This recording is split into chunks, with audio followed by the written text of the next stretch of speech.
What if the next World War doesn't begin in Europe, doesn't start in the Middle East, and doesn't even explode in Taiwan? What if the real battlefield is already decided, quietly, in Southeast Asia? Most people still think global wars are decided by nuclear weapons, massive armies, or superpower leaders shaking hands behind closed doors. But history shows something else. Wars are decided by locations, routes, resources, and who controls the flow of the world. Southeast Asia is not just a group of developing nations anymore. It is the spine of global trade, the gateway between the Pacific and Indian Oceans, and the pressure point where the US and China collide without firing a single shot.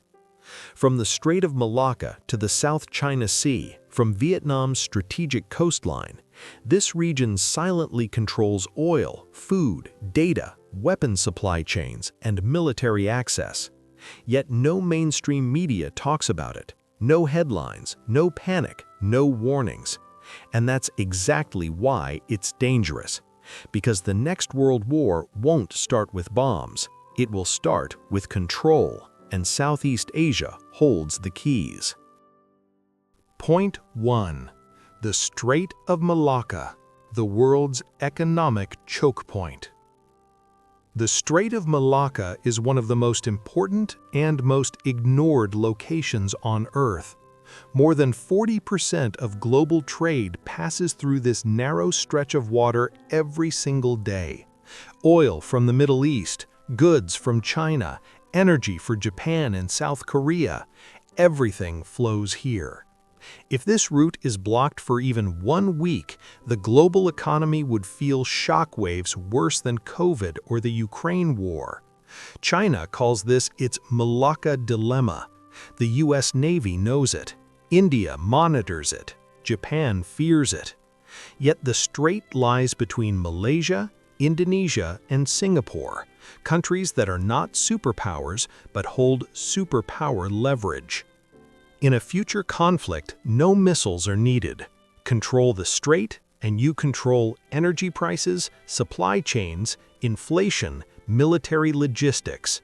This is why every major navy maintains presence near Southeast Asia. This is why submarines quietly pass beneath these waters. This is why Singapore is one of the most militarily advanced nations per capita in the world. The next World War won't begin with explosions. It will begin with ships stopping. Point 2. South China Sea, a Cold War ready to turn hot.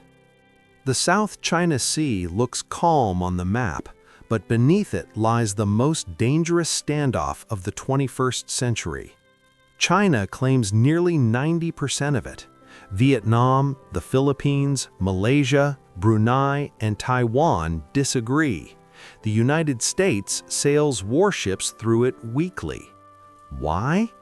Because this sea controls $3 trillion in annual trade, undersea data cables, oil and gas reserves, military access to Asia, artificial islands, airstrips, missile systems.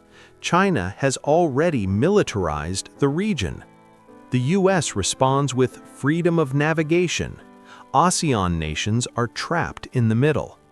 One miscalculation, one radar lock, one collision, and Southeast Asia becomes the spark point of a global conflict involving NATO allies, China, and regional powers.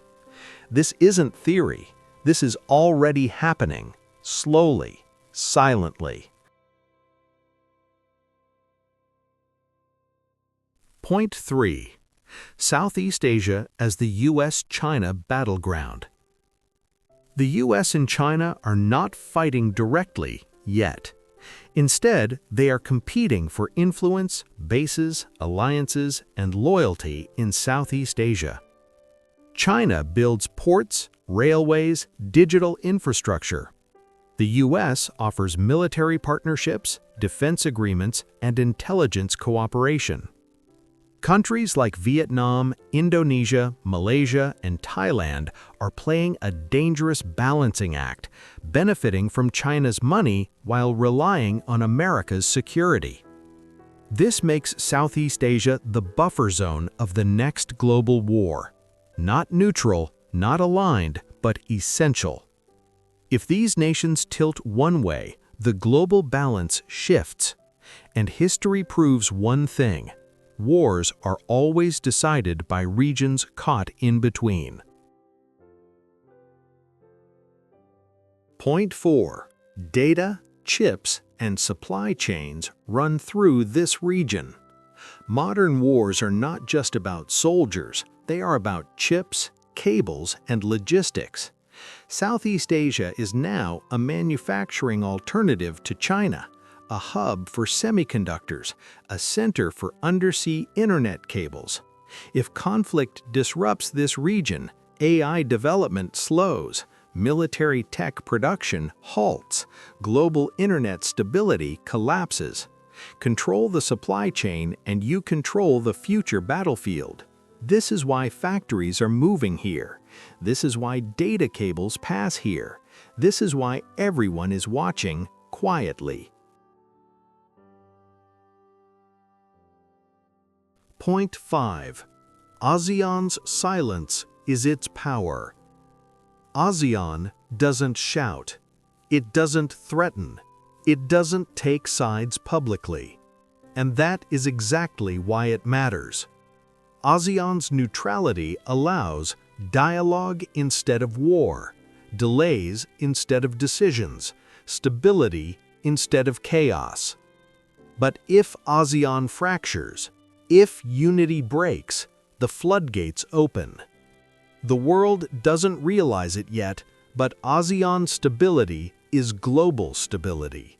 And if Southeast Asia fails, the world follows. The next world war won't be announced on television. It won't begin with sirens, and it won't start where everyone is looking. It will start quietly through trade routes, naval patrols, data cables, alliances, and economic pressure.